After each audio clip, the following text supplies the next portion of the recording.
नमस्ते प्रणाम। मैं खेसारी लाल यादव और मैं आ रहा हूं आप सबके बीच में।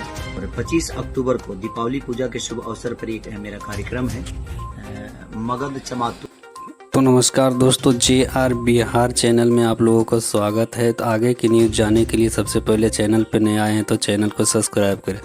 जैसा कि मैं बता देना चाहता हूं, खेसारी के लाल यादव जो कि भोजपुरी के ट्रेंडिंग स्टार है, उनका एक प्रोग्राम है 25 अक्टूबर को, जो कि झारखंड के मगध में है ना। उस कार्यक्रम को जाकर देखें और ढेर सारा खेसारी लाल को प्यार दे। उनके साथ साथ भोजपुरी की शेरनी कहे जाने वाली अक्षरा सिंह जी का भी साथ में प्रोग्राम है। उन्होंने भी क्या बोला है आप सुनिए। मैं हूं आपकी अपनी अक्षरा सिंह और मैं आ रही हूं 25 अक्टूबर को लातेहार विधानसभा क्षेत्र मगध परियोजना चमातू।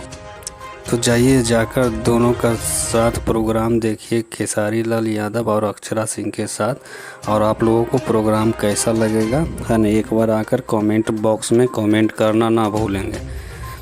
इसी तरह के न्यूज़ जानने के लिए, भोजपुरी से रिलेटेड न्यूज़ जानने के लिए हमारे चैनल को सब्सक्राइब कीजिए, वीडियो को लाइक कीजिए, शेयर कीजिए।